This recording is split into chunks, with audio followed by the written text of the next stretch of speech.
At Westview High, the Black Room isn't just a chat, it's a kill list. They think I'm just a quiet history teacher.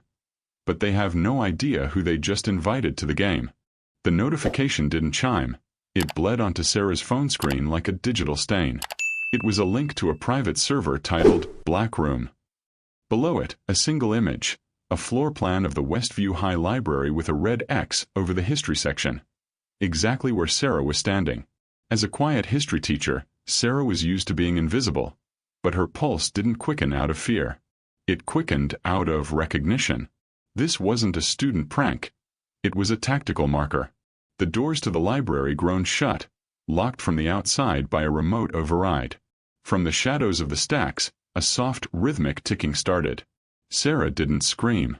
She didn't call the office.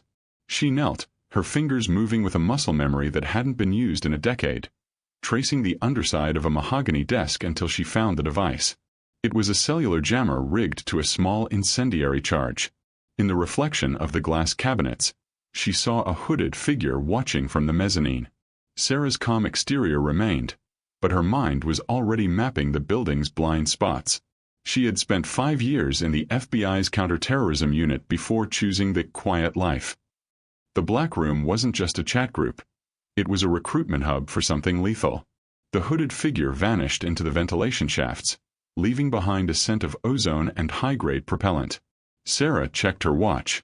She had 40 minutes until the afternoon assembly. 40 minutes to find out why her school had become a kill zone. She disabled the jammer with a hairpin and a steady hand, her eyes hardening. The quiet teacher was gone. The operator was back. She needed to see Principal Miller, not to report a crime, but to see if his eyes shifted when she mentioned the server. The hunt had begun in the most unlikely of places.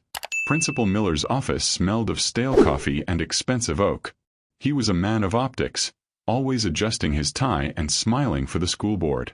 When Sarah walked in, she didn't sit.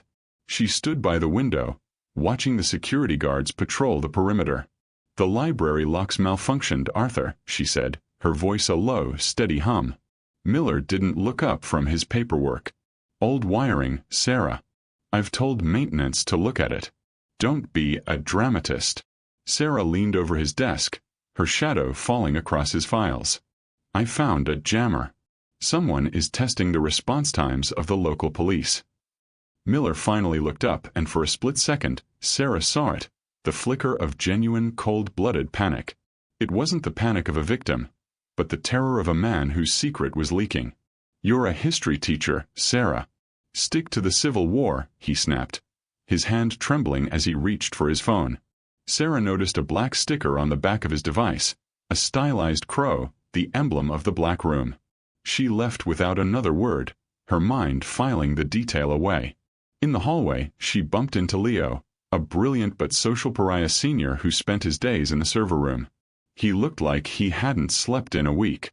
He pressed a crumpled sticky note into her hand and whispered, "They're watching the cameras, Miss Sarah. Don't go to the basement." Sarah watched him scurry away, her gaze shifting to the dome camera above her. She knew the blind spots of the Westview security system better than the guards did.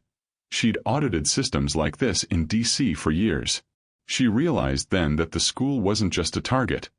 It was a laboratory. The Black Room was an experiment in radicalization, and the principal wasn't the leader. He was the janitor cleaning up the digital breadcrumbs. Sarah bypassed the main servers and headed for the old archives in the North Wing, a place where the cameras had been dead for years. She pulled out a ruggedized tablet from a hidden lining in her briefcase. With a few keystrokes, she intercepted the school's internal Wi-Fi traffic. The Black Room was pulsing with activity. The chat logs were a nightmare of encrypted coordinates and assignments. One user, admin_crow, was issuing orders. Phase 1 complete. Infrastructure compromised. Target, the assembly. Sarah felt a chill. The assembly wasn't just a gathering. It was a concentrated mass of 300 students and faculty. She began tracing the admin_crow's IP address, but it was bouncing through a dozen proxies, most of them originating from within the school's own faculty lounge. Suddenly, the screen flashed red. "Hello, Sarah." History is better left in the past. Asterisk, they knew she was on the network. A sudden metallic clang echoed through the archives. Someone had locked the heavy steel door. Sarah didn't panic.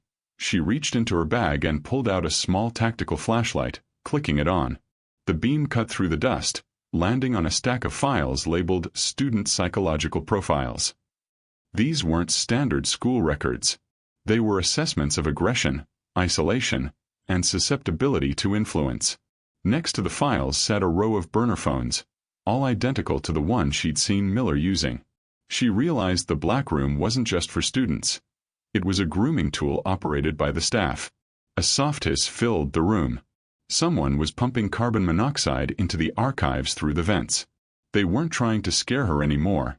They were trying to erase the witness. Sarah grabbed the files, soaked her scarf in her water bottle, and tied it over her face. She had 3 minutes before she'd lose consciousness. She looked up at the ceiling.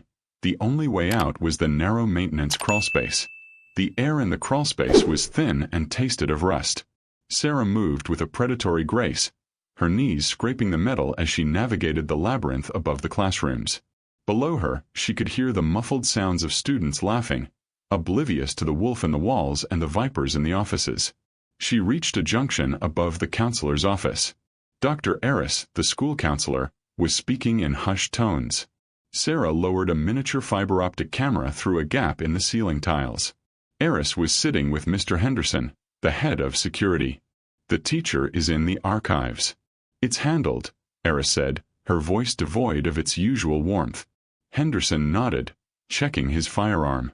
"The students are ready. The black room recruits think this is a revolution. They don't realize they're just the distraction for the heist." Sarah's eyes narrowed. A heist? In a high school?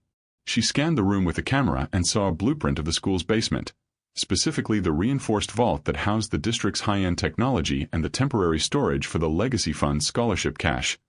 Nearly $2 million in untraceable bills. The murder plans in the chat group were a smokescreen. The students were being manipulated into staging a violent event to draw all emergency services to the front of the school, leaving the basement unguarded. It was a classic diversion, executed with military precision. Sarah accidentally nudged a loose bolt, and it clattered against the duct. Henderson's head snapped up. He pulled his weapon and fired a single silenced shot through the ceiling.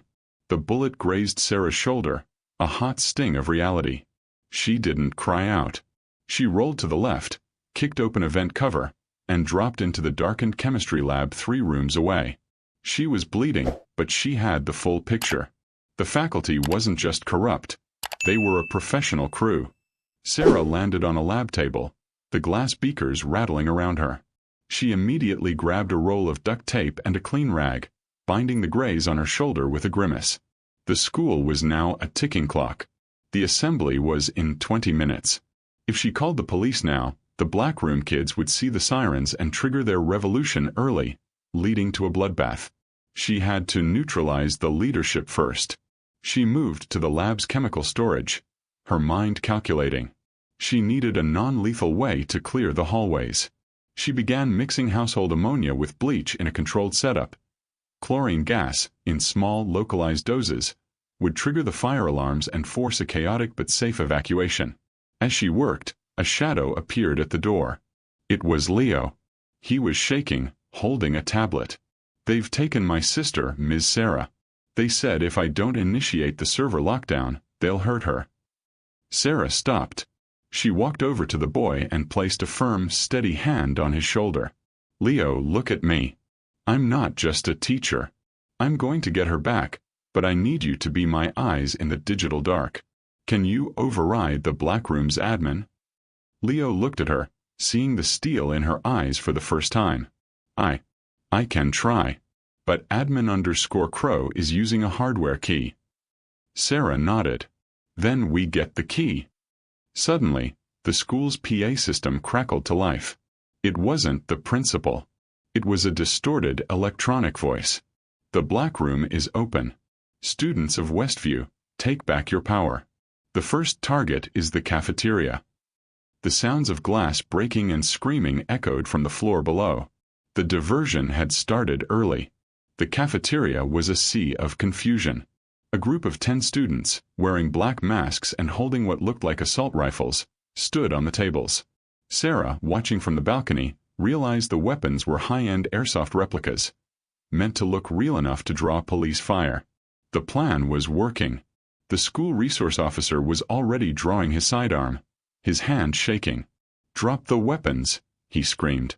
Sarah knew if he fired, the revolutionaries would panic, and the real killers, Henderson and his team, would use the noise to slip into the basement. Sarah acted. She threw a heavy fire extinguisher from the balcony, hitting the floor near the officer.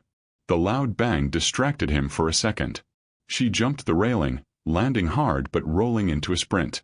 She tackled the lead student, a tall boy named Derek, and disarmed him in a blur of motion. "It's a setup, Derek. They're using you," she yelled over the din. The other masked students hesitated. They were just kids playing a dangerous game, fueled by an app. Sarah grabbed the officer's radio. Code red. "All units, do not engage with lethal force in the cafeteria. It's a distraction. The primary threat is sub-level 1. She turned to the students, her voice booming with an authority that stopped them in their tracks. "Masks off.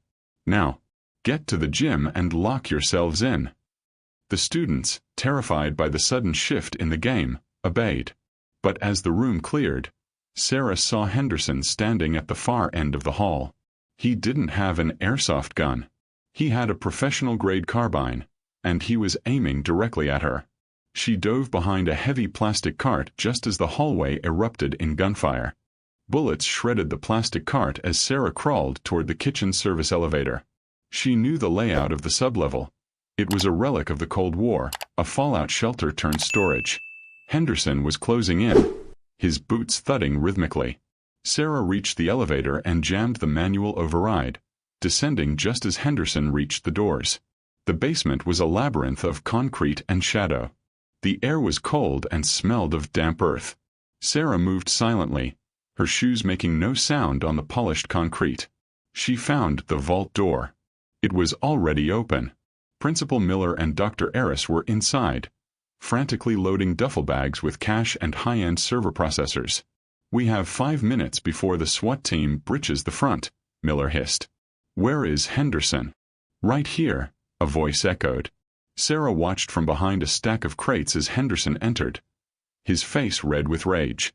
"The teacher is still alive. She's some kind of pro. She diverted the police." Eris looked up, her face twisting into a mask of cold calculation. "Then we kill her and leave through the utility tunnel. The students will take the blame for the incident anyway." Sarah realized they had planted evidence to frame her as the mastermind of the Black Room.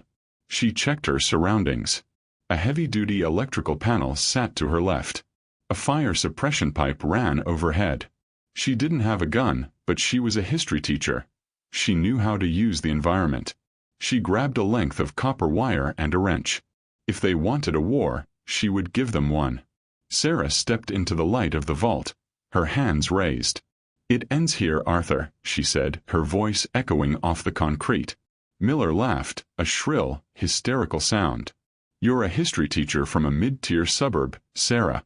You're nothing." Sarah's expression didn't change. "I was a field specialist for the Bureau's Tactical Analysis Unit. I've dismantled cells in 3 continents. You're just a thief with a PhD." The 3 of them froze. The sheer coldness in her tone was more intimidating than a weapon. Henderson raised his carbine, but Sarah was faster. She threw the wrench, not at him, but at the fire suppression valve above his head. The pipe burst, spraying high-pressure water and blinding him. In the confusion, Sarah sprinted forward. She used Henderson's momentum against him, grabbing his wrist and snapping it with a sickening pop. The carbine clattered to the floor. She kicked it away and turned to Eris, who was reaching for a small pistol in her purse. Sarah delivered a precise strike to the counselor's solar plexus, dropping her instantly. Miller tried to bolt for the utility tunnel, but Sarah grabbed him by the collar and slammed him against the vault door. "The Black Room," she hissed. "Who gave you the software?" Miller gasped for air, his eyes bulging. It wasn't us. We just used it. A company. Sovereign Solutions. They said it was a social experiment. Sarah felt a jolt of recognition. Sovereign Solutions was a front for a private military contractor she had investigated years ago. This wasn't just a heist. It was a live-fire test of an insurgency seeding algorithm. Sarah dragged Miller and Eris together, zip-tying their hands with cable ties she found on a work table. Henderson was unconscious on the floor. She picked up Henderson's radio and tuned it to the local police frequency. "This is Sarah Vance. I have the primary suspects in the sub-level vault. Secure the perimeter and send an ambulance for a gunshot graze. Do not, I repeat, do not fire on the students in the gym." She then turned her attention to the vault's main computer. If Sovereign Solutions was behind this, there would be a back door. She called Leo on his private line. "Leo, I'm in the vault. I need you to ping the Sovereign server. Use the Crow encryption key I'm sending you now." On the screen, lines of code began to fly. Leo's voice came through the speaker, trembling but excited. "Ms. Sarah, I see it. They're not just watching Westview. There are black rooms in 40 different schools across the country. They're all scheduled to go live at the same time." Sarah's heart sank. This wasn't an isolated crime. It was a national contagion. The heist was just a way for the local staff to get paid for their participation in the study. She began downloading the master list of schools, the data bar creeping slowly toward 100%. Suddenly, the lights flickered and died. A secondary team was in the building. Not police, professionals, cleaners. The contractor had arrived to erase the evidence, including Miller, Eris, and Sarah. The cleaners moved with terrifying silence. 2 men in tactical gear descended the utility stairs, their night vision goggles glowing a faint green. Sarah pushed the bound faculty members into the back of the vault and shut the heavy door, locking them in. She didn't want them dead. She wanted them to testify. She melted into the darkness of the storage racks, a ghost in her own school. As the first operative entered the vault area, Sarah dropped from the shelving like a shadow. She used a sleeper hold, neutralized him in seconds, and took his suppressed sidearm. The second operative turned, but Sarah was already behind him. She didn't fire. She used the butt of the weapon to strike his temple. Both men were down. She finished the download, tucked the drive into her boot, and slipped out through the ventilation system just as the SWAT team finally breached the basement. The next morning, the headlines were a whirlwind. Teacher foils high school heist. Secret chat group leads to faculty arrests.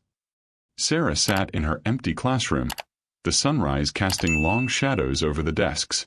Principal Miller and his cronies were in federal custody, but Sarah knew the truth was much deeper. She looked at her tablet.